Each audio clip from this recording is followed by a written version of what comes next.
Assalamualaikum warahmatullahi wabarakatuh. Selamat datang di video pembelajaran untuk mata kuliah Statistika dan Probabilitas, pertemuan kedua. Pada pertemuan sebelumnya, kita sudah membahas tentang pengertian statistika, jenis data, dan skala pengukuran. Pada pertemuan ini, kita akan membahas tentang penyajian data kualitatif. Tujuan dari pertemuan ini adalah mahasiswa dapat memahami tentang penyajian data kualitatif, baik dengan tabel maupun grafik.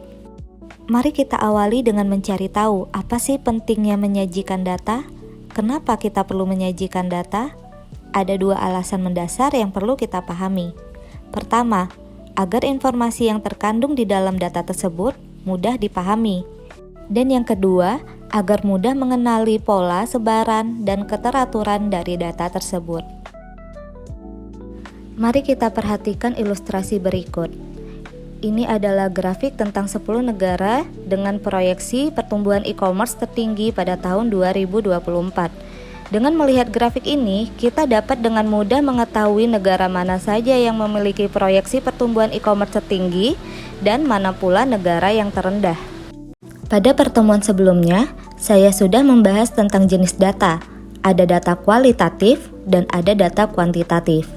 Untuk diingat kembali, data kualitatif adalah data yang bersifat deskriptif, tidak terstruktur, dan biasanya berupa kata-kata.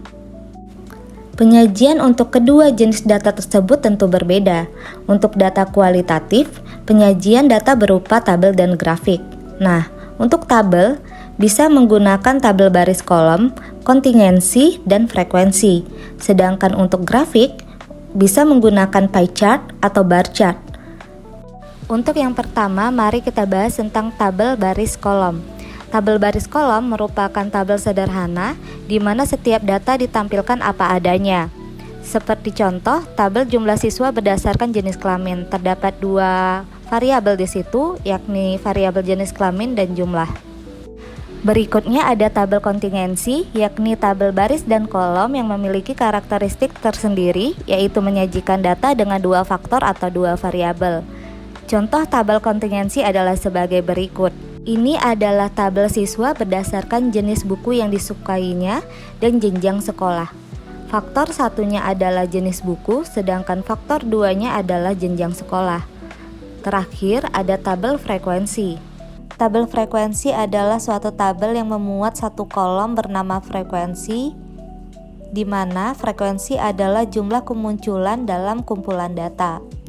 Seperti contoh, ini adalah contoh tabel frekuensi dari pengguna credit card. Pada tabel ini kita mendapatkan informasi bahwa pengguna Mastercard itu sebanyak 11 orang, maka di tabel frekuensi ditulis 11. Selanjutnya ada bar chart atau diagram batang, yakni representasi grafis dari distribusi frekuensi.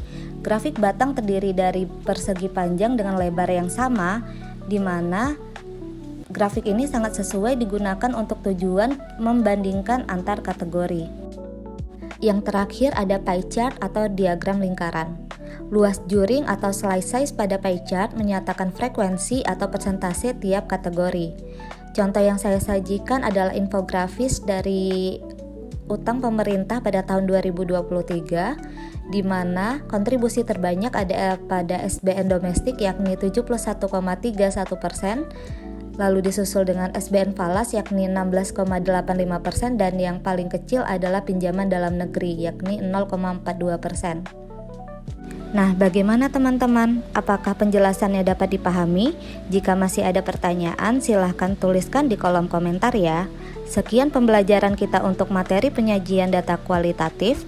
Selanjutnya, untuk materi penyajian data kuantitatif akan saya sajikan pada video pembelajaran selanjutnya.